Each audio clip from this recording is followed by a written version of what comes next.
música, es momento de hablar de salud y este tema también usted tiene que tenerlo presente porque los casos de COVID se han incrementado en un 50% y eso está causando preocupación en padres de familia, por sobre todo porque también se han registrado estudiantes que padecen el COVID. ¿Estará volviendo una nueva ola? ¿Cómo debemos prevenir? ¿Cómo debemos cuidarnos? ¿Cuál es la situación? Por ejemplo, en la ciudad de La Paz se han registrado solo esta semana 67 nuevos casos de COVID. Hoy nos encontramos con la doctora Ariana Kisber, neumóloga, para mayores detalles. Doctora, qué gusto tenerla acá. Es importante nuevamente tomar estas medidas de bioseguridad para evitar la enfermedad. Bienvenida. Muy buena noche a todos. Muchas gracias por la invitación. Como se ha mencionado, pues en esta última semana hemos tenido un incremento de casos. Sin embargo, cabe resaltar que si bien estas últimas semanas hemos tenido un incremento de casos en cuanto a las infecciones respiratorias se refiere, no solamente por COVID-19, sino también por causa de influenza, virus sincitial respiratorio y demás virus que son parte de los casos esperados justamente para esta época, que estamos hablando diciembre, enero, febrero hasta marzo, que se tienen proyectados. Entre ellos, pues COVID-19 sigue siendo una de las enfermedades que tiene mayor relevancia, considerando pues la situación que se ha vivido hace pocos años. Pero actualmente, considerando la infección que hemos tenido inicialmente durante los años 2020, 21, 22, la alta tasa de vacunación que tenemos no solamente en nuestro país, sino también a nivel mundial, ha hecho que esta enfermedad pues pueda ser controlada. Como le había dicho, los casos que tenemos actualmente se encuentran dentro de la cantidad esperada para este tipo de época. Ahora, ¿cuáles los recaudos que tenemos que tomar en este tipo de situaciones? Pues son las mismas que se han tomado, que se han ido socializando desde hace mucho tiempo, que tenemos si una persona tiene datos de una infección respiratoria, el uso de barbijo muy importante para evitar contagiar pues al resto de las personas con las cuales se tiene contacto. Esto ya sea desde un parvulario, desde una escuela, el trabajo, por así decirlo. También el hecho de lavarnos las manos, muy importante. El hecho también del distanciamiento. Personas que tienen factores de riesgo es otro grupo muy aparte en las cuales tenemos que considerar este tipo de normas de bioseguridad. Doctora Kisber, ¿y cómo va la vacunación en los centros municipales? Bueno, actualmente, como ya le había mencionado, estamos con datos agradables, ya que tenemos gran parte de nuestra población que se está vacunando, no solamente en el hecho de adultos mayores, sino también niños y también personas que tienen comorbilidades de base. ¿A qué me refiero con comorbilidades? Enfermedades de base, como son enfermedades de corazón, personas que ya tienen una enfermedad pulmonar de base, como sea la enfermedad pulmonar obstructiva crónica, asma o bronquiectasias, que es tan común en nuestro medio. ¿Y todos los centros cuentan con vacunas en este momento? Los municipales, claro. Claro que sí, todos los centros municipales cuentan con todas las vacunas correspondientes para brindar pues la atención a toda la población. Además que también contamos con las especialidades, no solamente de neumología, que es en este caso mi persona, también se cuenta con las especialidades de medicina interna y de pediatría, en el caso de los niños, ginecobstetricia, en el caso de las mujeres embarazadas, para poder brindar la orientación adecuada y en qué momento pues se pueda realizar la vacunación oportuna. Aclaremos a la población, por favor, porque ha habido susceptibilidades. ¿Estas vacunas siguen siendo efectivas para combatir contra el COVID debido a que hay mutaciones? Muchas veces han tenido otro tipo de síntomas, por ejemplo, las personas que están con COVID. Bueno, recordemos que todas las vacunas son también un tipo de medicamento. Todos los medicamentos tienen reacciones buenas y reacciones malas. Las reacciones malas las llamamos reacciones adversas. Todo medicamento tiene un porcentaje de posibilidad de presentar reacciones adversas, pero estos medicamentos no salen a distribuirse en la población si es que las reacciones buenas, es decir, los efectos favorables, no son en mayor cantidad versus las reacciones adversas. Cada persona es única, cada persona tiene un organismo único y diferente. Por lo tanto, cada persona puede reaccionar de manera diferente a las vacunas. La mayor parte no tendría que tener unas reacciones adversas negativas de gran magnitud. Las vacunas están destinadas ¿a qué? A que nuestro organismo identifique el virus y cree defensas contra este virus. y de esa manera evitar las complicaciones de las infecciones, no solamente por COVID. Recordemos que también tenemos la vacuna para influenza. Es el mismo mecanismo. No evita que nos infectemos, pero evita que desarrollemos formas graves de la enfermedad.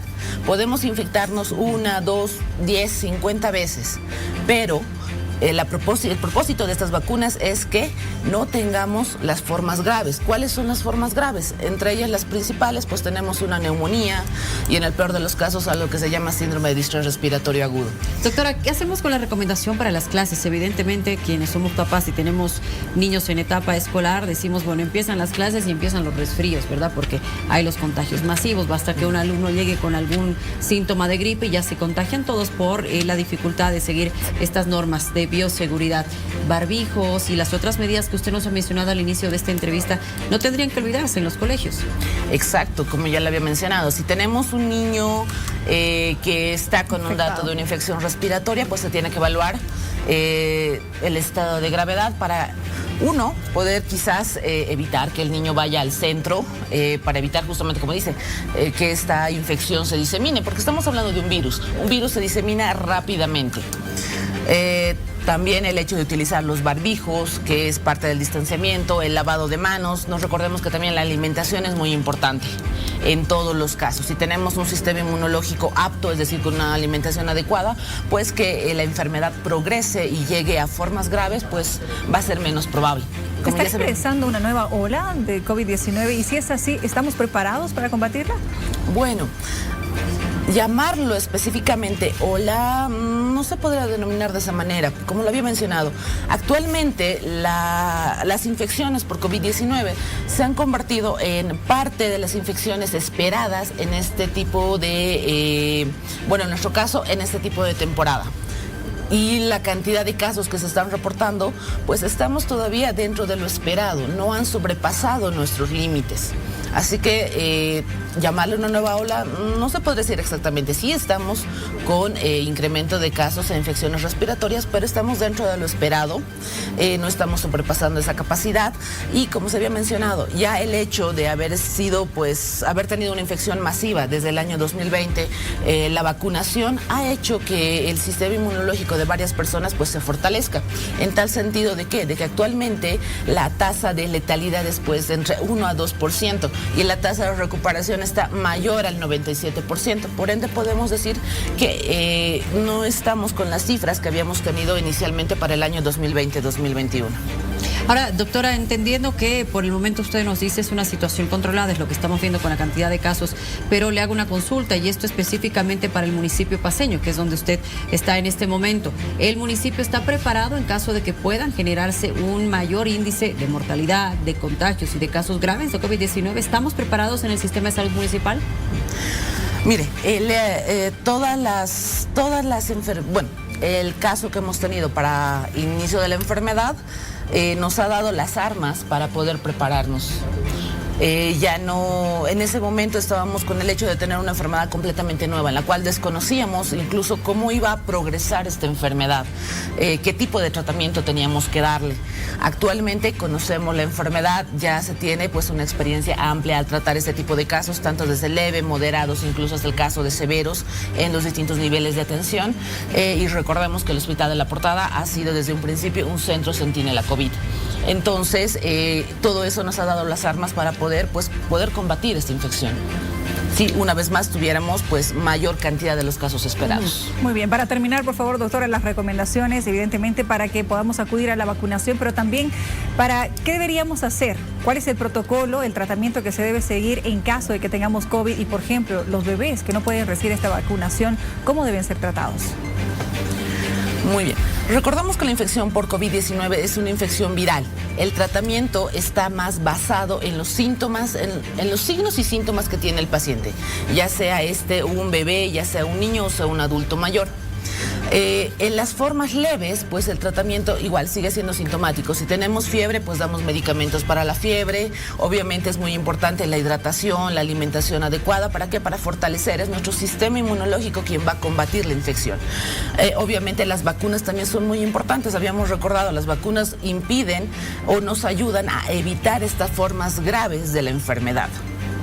El hecho de utilizar los barbijos, el hecho del lavado de manos, el distanciamiento, también es una forma de evitar la diseminación de la infección.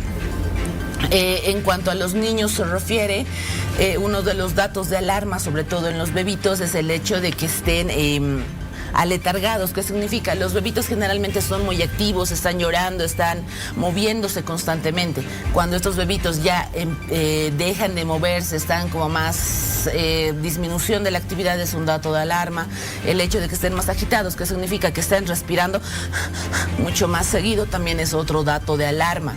Muchas veces incluso la coloración, empiezan a ponerse azulitos, es otro dato de alarma en los bebitos, para poder acudir pues ya sea al centro de salud o, una vez más lo repito, todos los hospitales municipales también cuentan con la especialidad de pediatría para poder realizar la valoración correspondiente. Ahora, ¿qué datos de alarma tenemos en los adultos? De la misma manera tenemos la agitación, la dificultad para respirar. También el hecho de la alteración de conciencia, que me refiero, que estén demasiado cansados, que incluso empiecen a estar la mayor parte del tiempo dormidos, exacto, la debilidad, incluso la fiebre también es otro dato de alarma. Que nos puede dar lugar a rápidamente a un centro de salud o a cualquiera de los hospitales municipales. Recordando, contamos en el Hospital Municipal de La Portada con la especialidad de neumología. Si quisieran realizar la valoración correspondiente, eso está abierto a toda la población sin necesidad de una referencia SUS. Muy bien, muchísimas gracias, doctora Ariana Quisver. Ella es neumóloga, nos dio algunos datos y nuevamente recordar qué medidas de bioseguridad debemos asumir para evitar estos contagios. Cambiamos el rumbo de la información.